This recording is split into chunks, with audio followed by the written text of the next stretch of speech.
안녕하세요. 대기업 시청자 그리고 데모 주주 여러분들. 저는 데모와 관련돼서 여러분들이 투자하시면서 알아야 되는 중요한 이슈와 주가 영향을 미칠 만한 요소들 하나하나 전달해 드리는 멘토 이진욱입니다. 자, 데모가 어제에 이어서 오늘도 주가의 상승이 일어나고 있습니다. 아무래도 이 트럼프의 발언 때문일 거라고 보고 있는데 오늘 왜 상승을 했는가? 이 부분을 집중적으로 한 파헤쳐보는 시간 가져보도록 할 겁니다. 자, 그리고 이제 기술적으로 들어가서 이 매집봉의 회수가 점점 일어나는가? 앞전에 많은 매집봉들이 존재한다. 그리고 상승에 대한 가능성도 점쳐지고 있는 상황이죠. 그래서 기술적으로도 전반적으로 알아보는 시간 가져보도록 하겠습니다.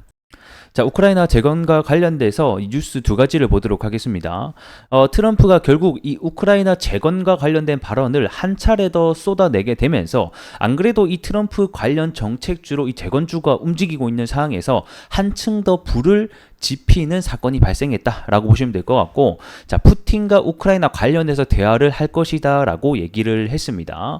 자, 그러면서 이 중재자 없이 대화를 할 것이다라고 얘기를 하면서 결국에는 이 재건과 관련해서 내가 당선이 되면 우크라이나와 지금 현재 러시아의 전쟁을 끝낼 수 있는 어떤 뉘앙스를 계속해서 풍기고 있는 상황이다. 그리고 그 기대감에 의해서 오늘도 재건 관련주들이 전반적으로 좀 상승이 나오는 하루가 되고 있다라고 보시면 될 것 같고, 그리고 이제 두 번째 뉴스입니다.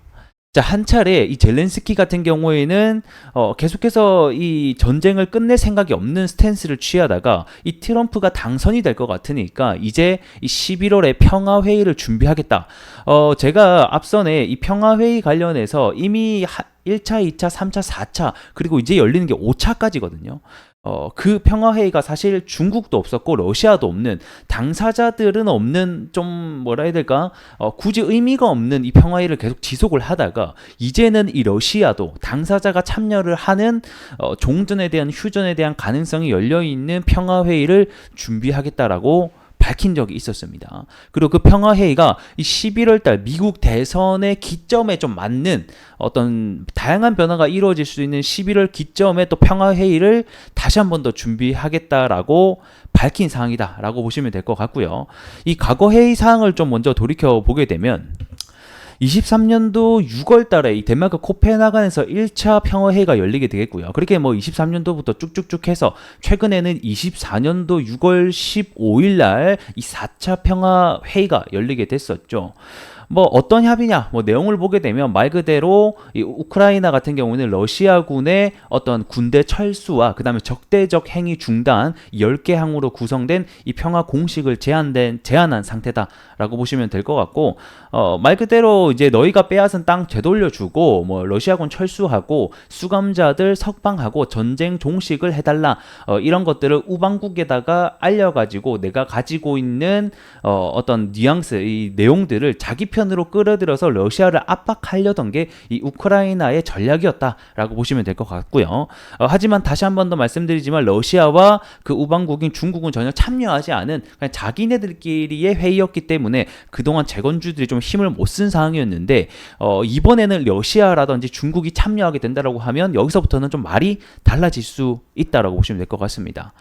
뭐 이제 내용을 보게 되면, 자, 우크라이나가 오는 11월, 원래 이 평화회의 2차가 추진이 된다라는 소식은 있었는데 구체적인 날짜는 안 정해졌었거든요. 근데 이제는 11월에 좀 추진이 되겠다라고 얘기가 나오고 있는 상태고, 뭐 어쨌든 간에 11월이 잡혀인 만큼 이 일정에 맞게끔 또 이 기대감을 가지고 움직일 수 있다는 점 우리가 알고 있어야 될 것 같습니다.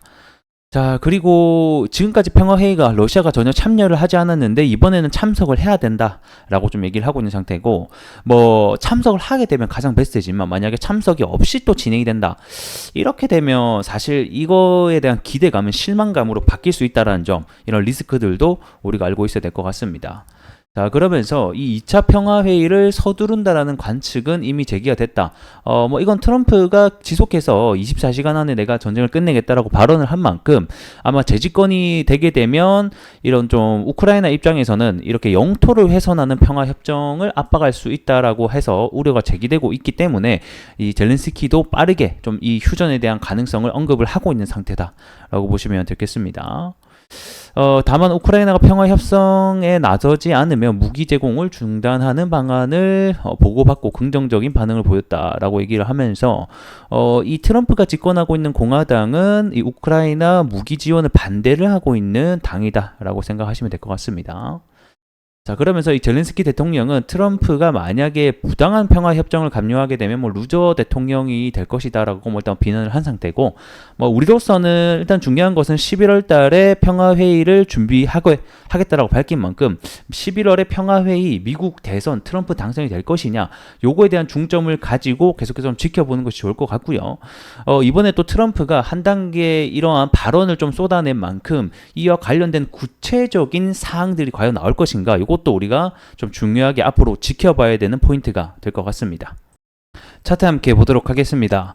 1년간 뭐 바닥을 형성을 하면서 이 지지 구간을 형성을 해줬습니다. 그리고 나서 이 어느 정도 차트에 밀집이 되어 있는 구간에서 이 장대 양봉과 거래의 양을 터뜨리면서 어떻게 보면 매집봉의 형태를 띄어내고 있는 상태고, 이 구간에서 만약에 이제 상단으로 추세를 돌파하게 된다라고 하면 그때부터는 여기가 좀 매수했던 구간이기 때문에 이쪽에 상당 돌파는 일어날 수 있지 않을까, 이런 기대감을 좀 가지고 있다, 이렇게 보시면 될 것 같습니다. 하지만 여기 구간을 돌파한다고 하더라도 이쪽에 매물대가 상당히 많기 때문에 한 단계 넘어가야 될 산들이 굉장히 많이 현재는 존재를 하는 상태다라고 보시면 될 것 같고, 하지만 11월 달까지 미국 대선뿐만 아니라 이 재건의 평화 일정이 함께 기다리고 있으니까 이로 인해서 주가가 다시 한 번 더 올라갈 수 있을지를 계속 추적 관찰을 해봐야 될 것 같습니다. 자, 오늘은 이 SY 스틸텍이 다시 한 번 더 대장주 역할을 해주면서 9% 상한가를 찍고 현재는 내려오고 있는 상태이고요. 그래서 이 트럼프의 집권이 확실하게 되고, 그 다음에 트럼프가 이제 당선이 될 만한 시점에서부터 어떠한 이 재건과 관련된 발언을 과연 쏟아낼 것인가, 그리고 우크라이나 측은 좀 불합리한 어떤 전쟁을 끝내지 않기 위해서는 스스로 어떤 이런 자구안을 가지고 와서 할 수 있는가, 뭐 이러한 부분에 대한 재료와 일정들이 앞으로 계속해서 좀 산발적으로 나올 것으로 기대하고 있기 때문에 우리가 히림 다시 한 번 더 올라갈 수 있을지를, 히림이 아니죠, 그 데모죠, 데모가 다시 한 번 올라갈 수 있을지를 좀 기대해보자, 이렇게 설명드리도록 하겠습니다. 자, 오늘은 여기서 좀 마무리를 해보도록 하겠고요. 전 또 다음 시간에 더 나은 내용으로 인사드릴 수 있도록 하겠습니다. 고맙습니다.